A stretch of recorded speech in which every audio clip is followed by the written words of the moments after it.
হাদিসের মধ্যে আছে, হাসরের ময়দানে আল্লাহ তাআলা বহু বান্দাকে এই রিয়া মানে লোক দেখানো আমলের কারণে বলবে, ইযহাবু ইলাল্লাযীনা কুনতুম তুরাউনা ফিদ দুনিয়া, দুনিয়াতে যাদেরকে দেখাবার জন্য করেছিলে এখন তারা হাসরের মাঠে আছে, হ্যাঁ তুমি তাদের কাছে যাও, ফানদুরু হাল ইনদাকুম জাযাউন, গিয়ে দেখো তাদের কাছ থেকে কোনো বিনিময় পাও কিনা। তুমি যাদেরকে দেখাইবার জন্য করছিলা তারা আছে এখন হাসরের মাঠে, যাও ওদের কাছে গিয়ে তোমার কর্মের বিনিময় যাদেরকে দেখাইবার জন্য করছিলা ওদের থেকে নাও, আমার থেকে নিবা কেন? আমার জন্য তো করো নাই। বুঝছেন নি ফেসটাম নেই তো আল্লাহ তাআলা যদি প্রত্যাখ্যান করে তো কে বিনিময় দিবে? কঠিন ব্যাপার এটা। কোরআন শরীফে আছে স্পষ্ট, আল্লাহ তাআলা বলছেন, ওয়ালা ইউশরিক বিইবাদাতি রাব্বিহি আহাদা, আমি আল্লাহর কোন ইবাদতের মধ্যে সামান্যতম কাউকে অংশীদার বানানো যাবে না, বানানো যাবে। একটা মাহফিল করমু এরুম বক্তা আনমু, দরকার হলে হেলিকপ্টার দিয়া দেখাইয়া সারুন, যদি বাফের বেড়া হয়ে থাকে, হ্যাঁ তো দেখাইলেন আর বাফের বেড়াও হইলেন আমরা, সবই ঠিক আছে। তারপরে বুঝেন না আমার কথা, 30 লাখ টাকা খরচ হইল, একবারে দেশ চুক্তি, মানুষ লাড়া খাইলো, সারা বিশ্ব দেখলো জানলো, তো এরপরে কি? এই মানুষ, এই সমস্ত 800 কোটি মানুষের কাছে কোনো বিনিময় আছে? তাদের তো কোনো যোগ্যতা নাই, তারা তো আমার এই কর্মের কোনো প্রতিদান দিতে পারবে না, তো আমি তাদেরকে দেখাইয়া লাভ হইল কি? এটা বুঝার ব্যাপার। এই জন্য আমার ভাই, আমি জানি ছেলেরা কষ্ট করছে, আমাদের প্রিয় ভাই নাহিদ, আমি মূলত ওই ভাইয়ের অনুরোধেই ডেট দিছি।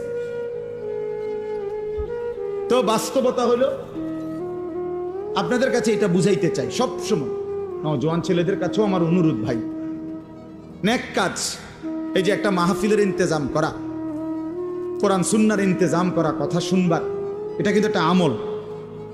কি বলেন, এটা একটা নেক আমল না? এটা আল্লাহর জন্য হওয়া চাই। আমি বলবো আল্লাহর জন্য, আপনি শুনবেন আল্লাহর জন্য, আয়োজনকারী আয়োজন করবে আল্লাহর জন্য। আর প্রত্যেকেই মনোযোগ দিলে, আন্তরিকতা নিয়ে শুনলে বরকত হবে।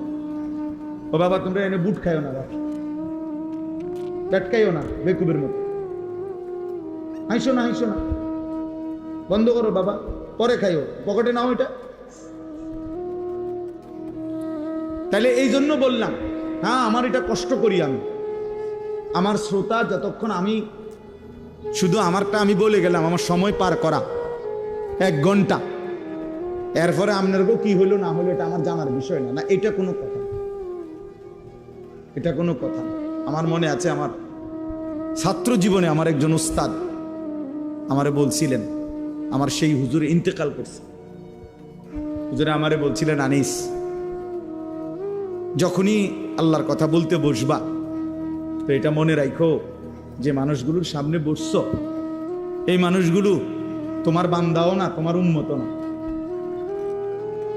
কথা বুঝছেন না? মনে এরা আমার বান্দাও না, আমার উম্মত না, এরা আল্লাহর বান্দা, রাসূলুল্লাহর উম্মত।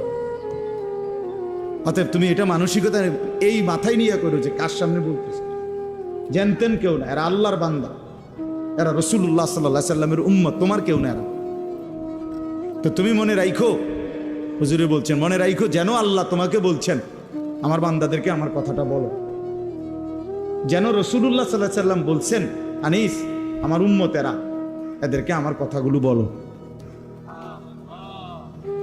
যেন শ্রোতার প্রতি কদর থাকা চাই, কদর থাকা চাই।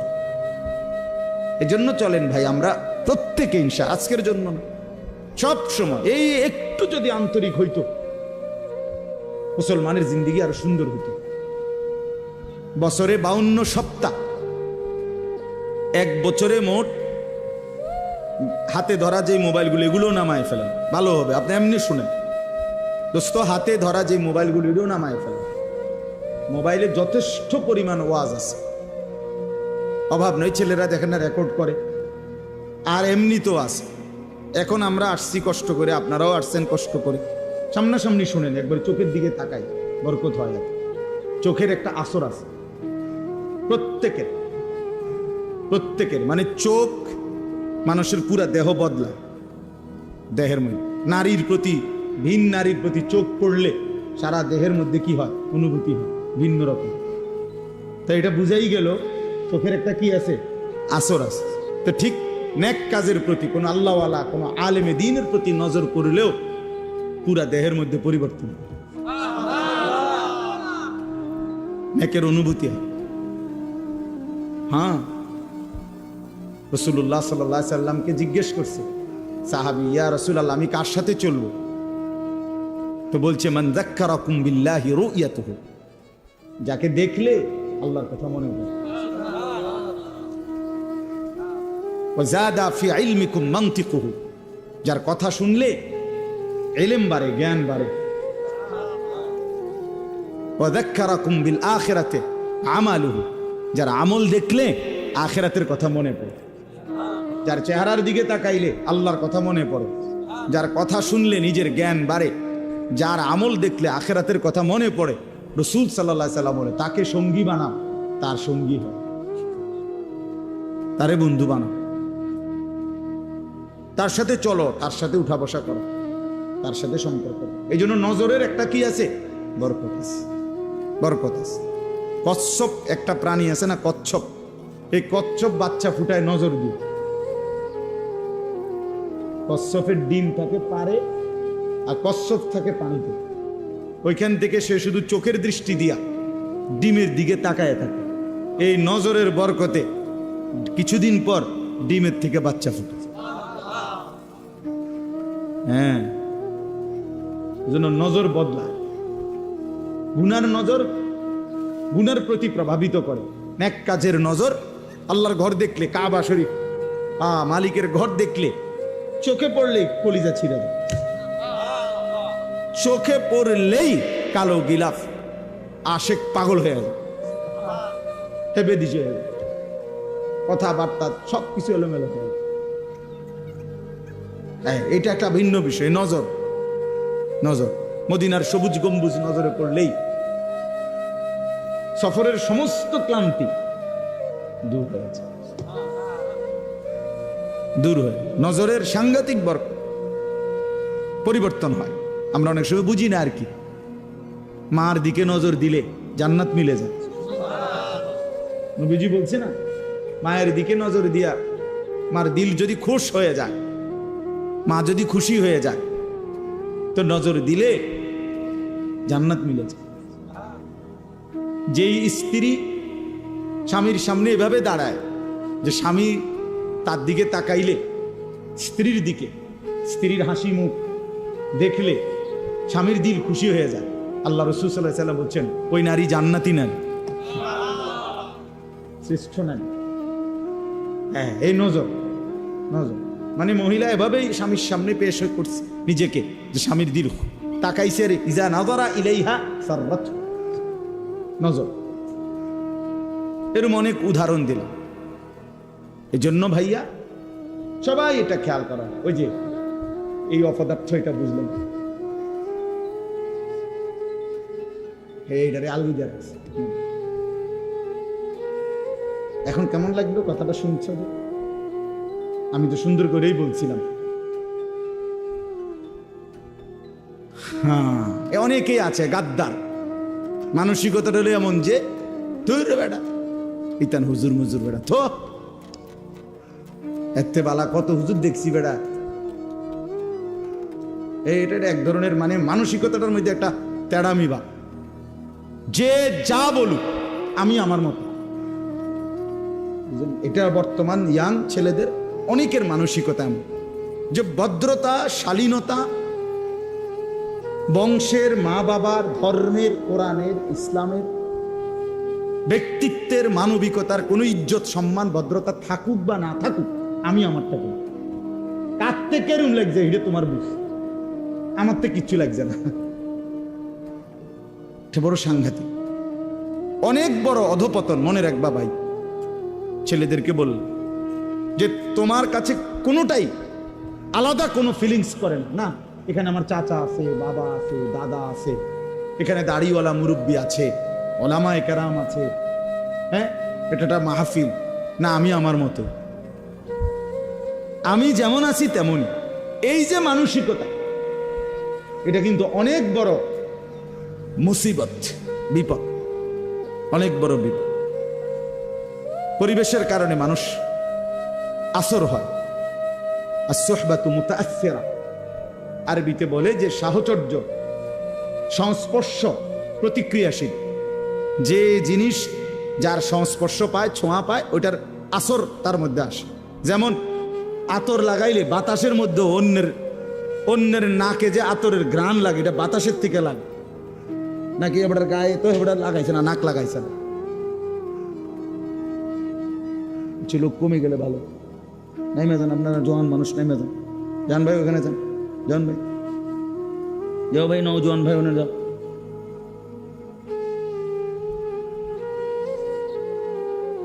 তো এই কারণে কোনোখানে পেশাব পায়খানা থাকলে ওইখানের বাতাসেই বোঝা যায় না দুর্গন্ধ, মানে দুর্গন্ধটা লাগছে বাতাস থেকে। এই জন্য দোস্ত আমার, বন্ধু আমার, সাহচর্য, সংস্পর্শ প্রতিক্রিয়াশীল। যে যার সাথে উঠা বসা করে তার আসর তার মধ্যে পড়ে, এটা সত্য কথা, এটাই বাস্তব। প্রত্যেক মানুষকে তার বন্ধু দেখে চিনা যায়। রাসূলুল্লাহ সাল্লাল্লাহু আলাইহি সাল্লাম বলেন, আর রাজুলু আলা দীনি খালিলিহি। নবী সাল্লাল্লাহু আলাইহি সাল্লাম বলেন, প্রত্যেক ব্যক্তি তার বন্ধুর দ্বারা প্রভাবিত হয়, বন্ধুর রঙে রঙিন হয়, বন্ধুর সাজে নিজেকে সাজায়। ফালিয়ানজুর আহাদুকুম মান ইউখালিলু, অতএব তোমরা লক্ষ্য রেখো, নবীজি বলছে, কাকে বন্ধু বানাচ্ছ। মান ইউখালিলু, কাকে খলিল বন্ধু বানাচ্ছ। ও আমার ফ্রেন্ড, তো তারে দেখলে তো বোঝা যায় তুমি কোন ডকে। তার চেহারা, চুল, লেবাস, তার কথাবার্তার ঢং রং দেখলেই আন্দাজ করা যায় তুমি কেমন। বয়স্কদেরকেও চিনা যায়, নওজোয়ানকেও চিনা যায়। আমি অনেক সময় বলি, বয়স্ক মানুষ যারা আপনারা, আপনার সাথে ডানে বামের সবাই 5-6 জন বসা, সবাই বিড়ি সিগারেট খায়, আপনি যদি এর মাঝখান দিয়ে বলেন যে আমি একজন জোনায়েদ বাগদাদি, না আমরা বুঝি চাচা, আমরা কোনো সিরা খাই না, আমরা ভাত খাই। আমরা আজকে দুপুরে ভাত খাইছি, সিরা দিয়ে পানি দিয়ে ভিজাইয়া খাইছি না। আপনার সাথে 5-6 জন বিড়ি খাই না, বেড়াইতে লোক আপনি বইয়া রয়েছেন, আপনি জোনায়েদ বাগদাদি, আমরা বুঝি না। আপনি কি ডকের মানুষ, বুঝেন নাই কথা? হ্যাঁ, এটাই বাস্তবতা। বন্ধু দেখে মানুষ চিনা যায়, সঙ্গী দেখে মানুষ চিনা যায়, সঙ্গী দেখে মানুষ চিনা যায়। রাসূলুল্লাহ সাল্লাল্লাহু আলাইহি সাল্লাম বলছেন, লা তুসাহিব ইল্লা মুমিনান, মুমিন ছাড়া কাউকে বন্ধু বানাইও না। ওয়ালা ইয়াকুল মালাকা ইল্লা তাকিয়ুন, মুত্তাকি আল্লাহওয়ালা দিনদার ছাড়া নিজের মাল, নিজের সম্পদ মহব্বত ভরে কাউরে খাওয়াইও না। ঠেকাই পয়রা, বিপদে পয়রা, কোনো কারণে হইতে পারে, তার ভয়ে, তার আতঙ্কে, তার প্রভাবের কারণে তারে কিছু খাওয়াইলাম, দূর খাওয়াইলাম। কিন্তু আরেকটা হইল আন্তরিকতা নিয়ে, মহব্বত নিয়ে, দরদ নিয়া, ভালোবাসা নিয়া। রাসূলুল্লাহ সাল্লাল্লাহু আলাইহি সাল্লাম বলেন, খাওয়াইবা তাকে যে তাকি মুত্তাকি, যেন আমার এই সম্পদটা, এই টাকাটা যার পিছনে ব্যয় করলাম কাজে লাগবে, লোকটা নামাজি। আর আমি দেখি সিটার বাটফার, এই বাটফার রেখা ভাই আমার লাভ, বুঝছেন না কথাটা? আমি দেখতেছি, আমি দেখি যে কথায় কথায় গালি দেয়, বিড়ি সিগারেট খায়, টেলিভিশনে নাটক সিনেমা দেখে, হারামের সাথে জড়িত, আল্লাহর নাফরমানির সাথে জড়িত। এই নাফরমানের পিছনে আমার সম্পদটা খরচ করে ফায়দা কি? আল্লাহ আমাদেরকে বুঝার তৌফিক দান করে। চলেন তাহলে এই কথাগুলো বললাম সংক্ষিপ্ত। মূলত 1 নম্বর কথা ছিল, আল্লাহর কথা আন্তরিকতার সাথে, আদবের সাথে শোনা উচিত। জওয়ান হোক, বয়স্ক হোক, প্রত্যেকে, মুরব্বী, বয়স্ক, চাচা, আপনাদেরকেও বললাম, বসে বসে জিমাইবেন জুমার নামাজের বয়ানের সময়, আপনি যে আছে, যে রুম আছেন এই রুমে থাকবেন। আপনার কপালে আর পরিবর্তন হবে না, কারণ আপনার পরিবর্তন হইব কি দিয়ে? আপনি তো জুড়ান। নওজোয়ান ছেলে, তুমি পিছনে বৈশা মসজিদে শুধু ঠেলাঠেলি করলা, দুষ্টমি করলা, মোবাইল টিফলা, বা নিজেরা বন্ধু বান্ধব কথা বললা, ইমাম সাহেবের বয়ানও শেষ, খুতবাও শেষ, তো তোমার কপালে আর পরিবর্তন হবে। দাখালা জাহিলান খারাজা জাহিল, ঢুকছো মূর্খ, বাইরে হইছে কি, ঢুকছে যেমন বিড়ি হালাইয়া, বাইরে আবার বিড়ি দাঁড়াইছে, বুঝছে? ঢুকবার আগেও গাইলে আইছে, বাইর হইয়া গিয়ে আবার গাইলে আইছে। আস্তাগফিরুল্লাহ। আল্লাহ আমাদেরকে মাফ করে দেন। আল্লাহর কথা দিল দিয়া শুনুন, আমার একটা কথা না, শুন সবার সবার কথা। জুমার বয়ান, ওলামায়ে কেরামের নসিহত আন্তরিকতার সাথে শুনলে ইনশাআল্লাহ ধীরে ধীরে জিন্দেগি পরিবর্তন। নিজে নিজে জীবন পরিবর্তন হয় না, কসম আল্লাহ, নিজে নিজে হবে। পৃথিবীর সমস্ত দামি কিতাব, পৃথিবীর সমস্ত আরবি বই, পৃথিবীতে সমস্ত ভালো কিতাবগুলোও যদি একাকী কেউ কিনে নিজে নিজে পড়ে ফেলে, তারপরেও সে নিজে নিজে উত্তম আখলাক, পুরা দিন মানা সম্ভব হবে। পারতেন না? আমি চ্যালেঞ্জ করলাম, না হলে আমি কিনে দেবো, আপনি পড়ে। আল্লাহ রহমতে আপনি কিনে দেওয়ার মতো সামর্থ্য আমার আছে। কয় হাজার টাকার কিতাব লাগবে কিনে দেব না? কোনো আল্লাহওয়ালা, কোনো আলেমে দ্বীন, কোনো মুত্তাকি, জীবন্ত কোনো ব্যক্তির সংস্পর্শ লাগবে। 2 রাকাত নামাজ আপনি নিজে বাংলা বই পড়ে বুঝতেন না, একের যদি ছবিও দেয় তো হইতো না। তাইলে দুনিয়ার সমস্ত মহিলা এই ছবিতে আর বইতে দেখে দেখে রান্না শিখালেন, তাহলে শাশুড়িতে শিখে লাগবে। কিন্তু দুনিয়ার সমস্ত বৌদের নিয়ম কি? নিয়ম তো এইটা না যে শাশুড়ির লগে কয়দিন কি করে 3 মাস 6 মাস মহিলারা রান্না শিখে। এই জন্য দয়া করে আমরা প্রত্যেকেই এটা বুঝতে হবে, ওলামায়ে কেরামের সাথে যাদের আন্তরিক পূর্ণ সম্পর্ক নাই, তারা সহি সঠিক বিশুদ্ধ আমল থেকে বঞ্চিত হয়, বঞ্চিত। অনেক লোক আছে লজ্জায়, শরমে, অথবা একটু আনইজি ফিল করে, অথবা কিছুটা অহংকারী কারণে নিজের নামাজ, নিজের অজু, নিজের সূরা কেরাত কেউ রে শুনায় না কোনো আলেম। হাবড়া হাবড়া রেডি পড়তে আছে, কিতা জানি পড়ে না রে বাপ, ঠিক না।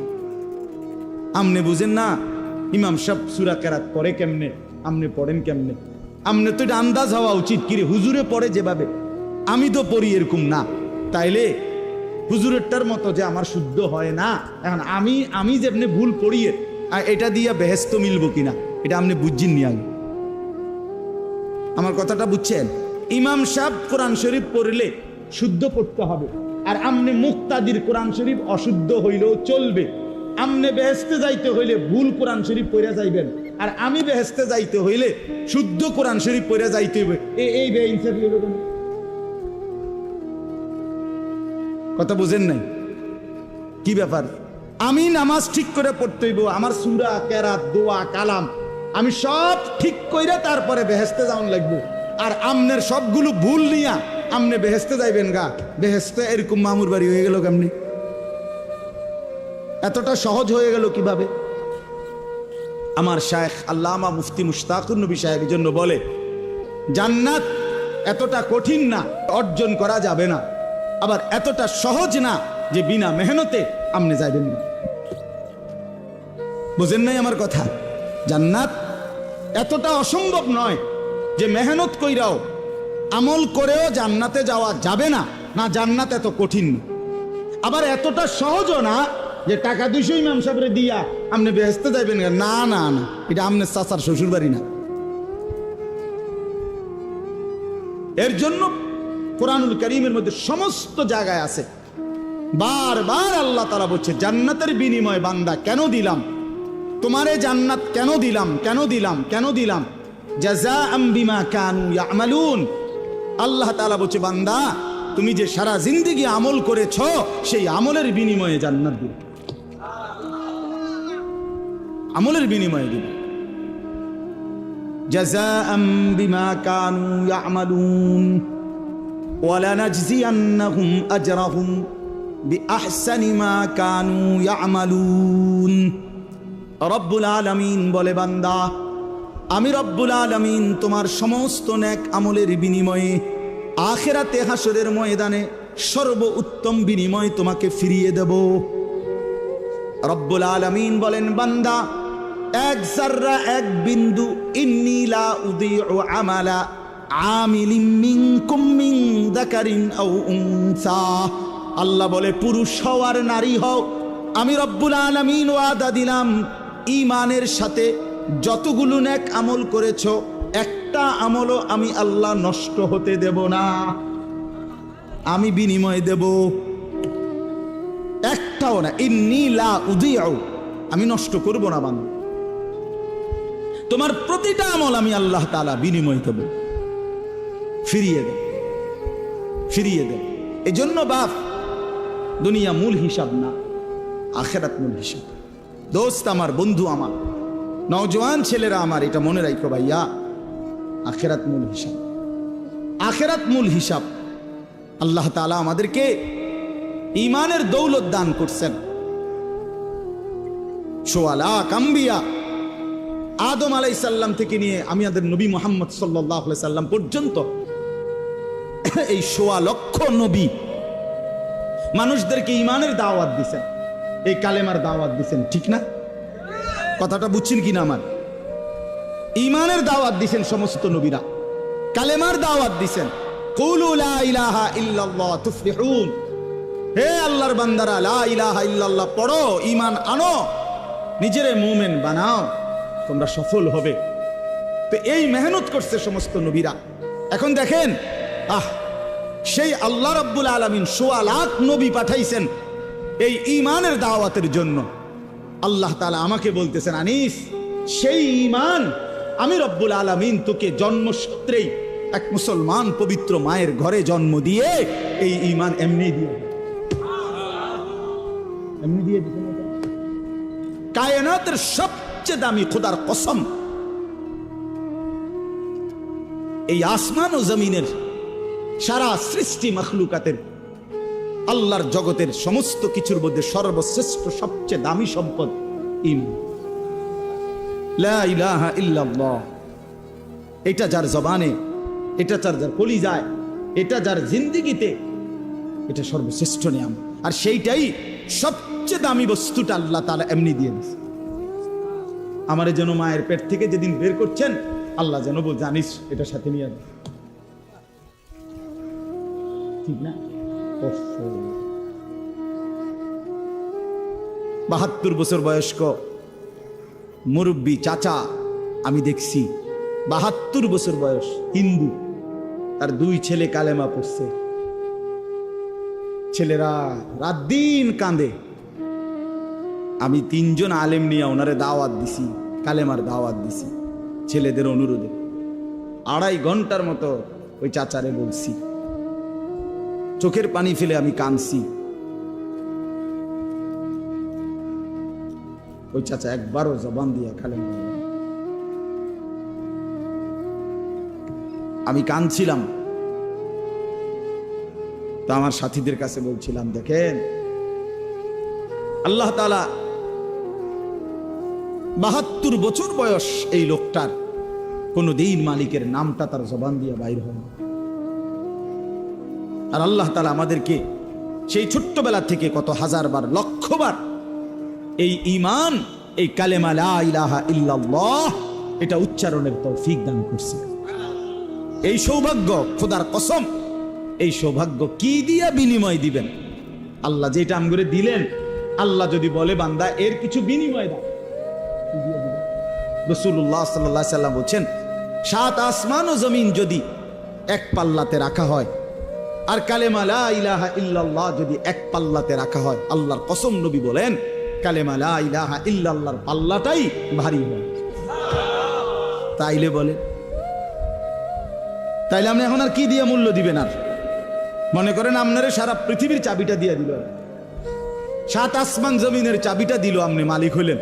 তা আল্লাহ তাআলা বললেন, বান্দা ঈমানের পাল, আমি যে ঈমান দিছি এইটার দামটা শোধ দাও। তা আপনার কাছে আছে মনে করেন 7 আসমান জমিন, এই পুরাটার চাবিটা। তো বলে, আল্লাহ আপনার আমি এটা দিলাম, কিন্তু এটা তো ওই কালেমার সামনে অনেক নিচে পড়ে থাকবে, এত দামি নিয়ামত আল্লাহ তাআলা আমাদেরকে দিছেন।